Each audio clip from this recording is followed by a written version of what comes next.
نحمده ونصلي على رسوله الكريم أما بعد فأعوذ بالله من الشيطان الرجيم بسم الله الرحمن الرحيم رب اشرح لي صدري ويسر لي أمري واحلل عقدة من لساني يفقهوا قولي۔ نبی صلی اللہ علیہ وسلم نے فرمایا جو شخص رات کو بیدار ہو کر یہ دعا پڑھے لا الہ الا اللہ وحدہ لا شریک لہ لہ الملک ولہ الحمد وہو علی کل شیء قدیر الحمد للہ وسبحان اللہ ولا الہ الا اللہ واللہ اکبر ولا حول ولا قوة الا باللہ۔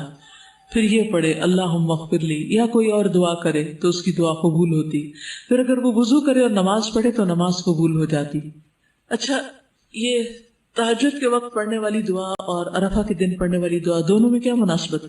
عرفہ میں بھی اللہ تعالیٰ آسمان دنیا پر آتے ہیں اور رات کے آخری حصے میں بھی، تو دونوں وقتوں میں لا الہ الا اللہ وحدہ لا شریک لہ لہ الملک ولہ الحمد وہو علی کل شیء قدیر۔ اس میں دعا کون سی؟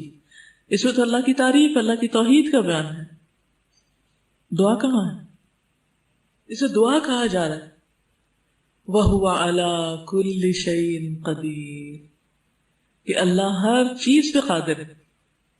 سوچئے آپ کی زندگی میں کون سا مسئلہ ہے، کیا غم ہے، کیا دکھ ہے، کیا پریشانی ہے، کیا چیز آپ کو بودر کر رہی، سوچئے اس کو، اور پھر پڑھیے لا الہ الا اللہ وحدہ لا شریک لہ لہ الملک ولہ الحمد وہو علی کل شیء قدیر۔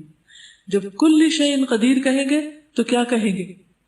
اللہ میں قادر نہیں ہوں یہ کام کرنے پر، میرے ہاتھ میں نہیں ہے، نہ اپنی جان، نہ اپنا نفس، نہ اپنے خیالات، اور نہ اپنا یہ سست جسم، اور نہ ہی اپنی اولاد، اور نہ ہی لوگ، میں کسی چیز کے مالک نہیں ہوں۔ لہ الملک ولہ الحمد، ہر چیز کا مالک تو ہے، ان سب چیزوں کو تو اپنی اطاعت میں قبول کر لے اور ان سب کو اپنی راہ دکھا۔ ہم ہر وقت لوگوں سے توقع رکھتے ہیں، لوگوں کو مسئلے بتاتے ہیں، مجھے یہ پریشانی ہے، مجھے یہ پریشانی۔ ہم نے کتنی بار اللہ کو پریشانی بتائی؟ ہم لوگوں کو فون کرتے ہیں، لوگوں کو میسج بھیجتے ہیں، اپنی پریشانیوں کے دکھ سناتے ہیں، وہ سنتے ہیں یا نہیں سنتے، پڑھتے ہیں یا نہیں پڑھتے، پڑھتے ہیں اور جواب دیتے ہیں یا نہیں دیتے، اور پھر بھی انہیں کو سنائے چلے جاتے ہیں۔ تو ایسے تمام اوقات میں ہمیں کیا کرنا چاہیے؟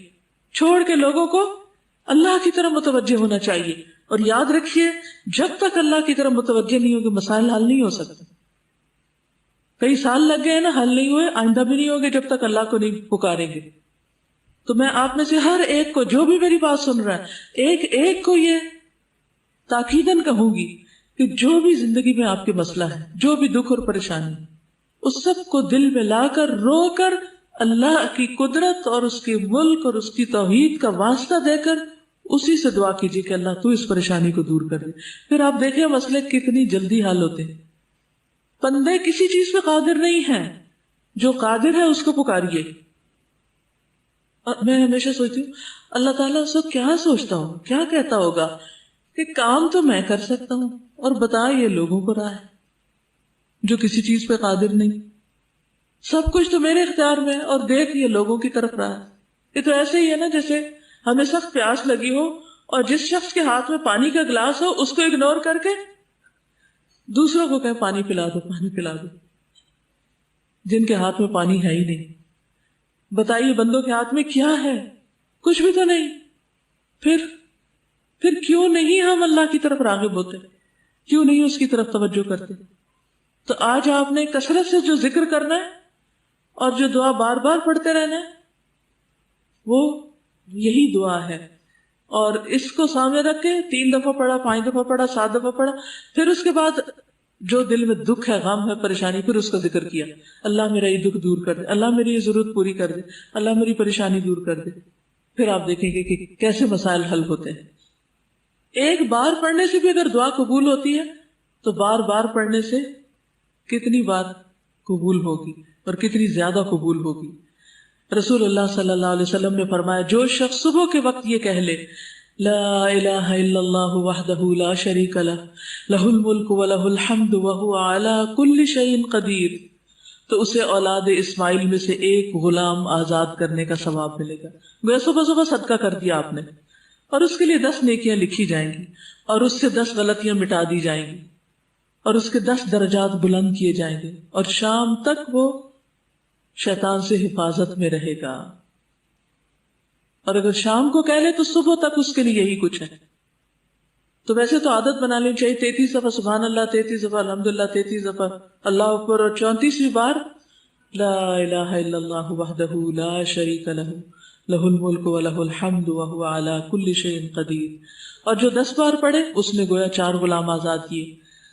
پھر اسی طرح جو 10 بار یہ پڑھے جس میں بیدہ الخیر یحیی و یمیت کے الفاظ بھی شامل کر دیے گئے ہیں، تو جو یہ پڑھتا ہے اس کے لیے 10 نیکیاں لکھی جاتی ہیں، 10 گناہ معاف ہوتے ہیں، 10 درجات بلند ہوتے ہیں۔ یہ کلمات اس کے لیے ہر ناپسندیدہ چیز اور شیطان مردود سے حفاظت کا ذریعہ بن جاتے ہیں۔